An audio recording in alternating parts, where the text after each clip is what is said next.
നമസ്കാരം, news prime മലയാളത്തിലേക്ക് സ്വാഗതം. ഡൽഹിയിലെ നിയമസഭാ തെരഞ്ഞെടുപ്പിൽ ഷാലിമാർ ബാഗിൽ നിന്നുള്ള MLA ആയിട്ടുള്ള രേഖാ ഗുപ്ത മുഖ്യമന്ത്രിയായി സത്യപ്രതിജ്ഞ ചെയ്ത് അധികാരമേറ്റിരിക്കുകയാണ്.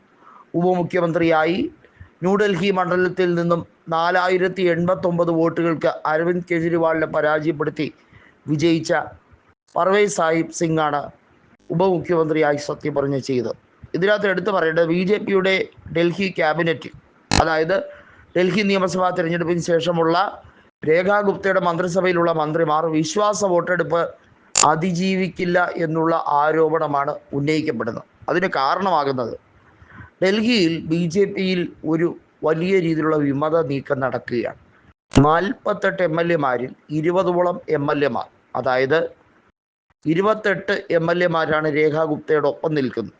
ബാക്കി 20ഓളം MLA-മാർ വിമതരായി തന്നെ നിൽക്കുകയാണ്. അവരെ പ്രീതിപ്പെടുത്താൻ കേന്ദ്ര നേതൃത്വത്തിന് കഴിയില്ല. കാരണം നമുക്കറിയാം, 7 മന്ത്രിമാരെ മാത്രമേ ഡൽഹിയിൽ അക്കോമഡേറ്റ് ചെയ്യാൻ കഴിയൂ, മുഖ്യമന്ത്രി ഉൾപ്പെടെ. കഴിഞ്ഞ നിയമസഭാ തെരഞ്ഞെടുപ്പിൽ മുഖ്യമന്ത്രിയായിരുന്നത് അരവിന്ദ് കെജ്രിവാളാണ്.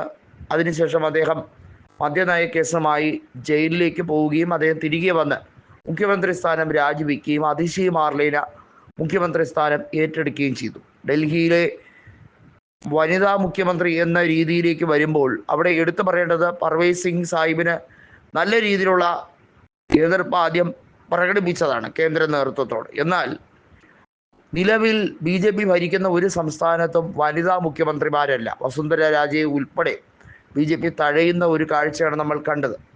മറ്റൊരു പ്രദേശത്തും BJPയുടെ വനിതാ മുഖ്യമന്ത്രിമാരില്ല.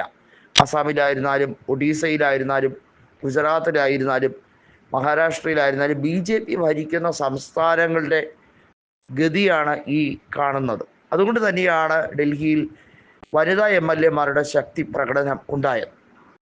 ഇവിടെ എടുത്തു പറയേണ്ടത്, എന്നിട്ടും BJPക്കുള്ളിലെ പ്രശ്നങ്ങൾ ഒത്തുതീർക്കാൻ കഴിയുന്നില്ല. ഡൽഹിയിൽ അത്തരത്തിലേക്ക് ഒരു നീക്കം വരികയാണ്. അതിഷി മാർലേന അവിടെ പ്രതിപക്ഷ നേതാവാകും എന്ന് ആം ആദ്മി നിശ്ചയിച്ചു കഴിഞ്ഞിരിക്കുകയാണ്. രാജ്യ തലസ്ഥാനത്ത് ഭരണം കിട്ടിയാലും അത് മുഴുവിപ്പിക്കാൻ കഴിയില്ല എന്നൊരവസ്ഥയിലേക്ക് നീങ്ങുകയാണ്. ഡൽഹിയിൽ നമുക്കറിയാം, അത് സംസ്ഥാന പദവി ഇല്ലാത്ത ഒരു പ്രദേശമാണ്. പൂർണ്ണമായും അവിടുത്തെ പോലീസ് എന്ന് പറയുന്ന ആഭ്യന്തര മന്ത്രാലയത്തിൻ്റെ കീഴിലായി ഇരിക്കുന്ന ഒരു രീതിയാണ്.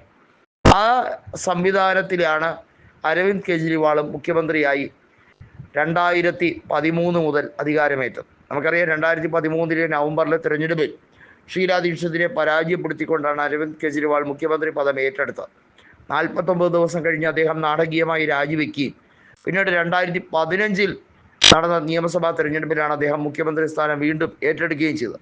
2015 മുതൽ 2020 വരെ മുഖ്യമന്ത്രിയാവുകയും പിന്നീട് 20 മുതൽ 24 അവസാനം വരെ മുഖ്യമന്ത്രി സ്ഥാനം നിലനിർത്തുകയും ചെയ്തു. അങ്ങനെ നീണ്ട 9.5 കൊല്ലം അദ്ദേഹം മുഖ്യമന്ത്രി സ്ഥാനത്ത് ഇരുന്ന വ്യക്തിയാണ്. എന്നാൽ ഇപ്പോഴത്തെ രാഷ്ട്രീയ സാഹചര്യം കൃത്യമായും കെജ്രിവാൾ പരാജയപ്പെട്ടു എന്നത് കരുതി BJPക്ക് ആത്യന്തിക വിജയമല്ല ഉണ്ടായിരിക്കുന്നത് എന്നുള്ളതാണ് വാസ്തവം. അടിപിടി തുടങ്ങിയിരിക്കുകയാണ്. ഏതറ്റം വരെ പോകുമെന്ന് കാണാം എന്നതാണ് ആം ആദ്മിയുടെ വിമർശനം.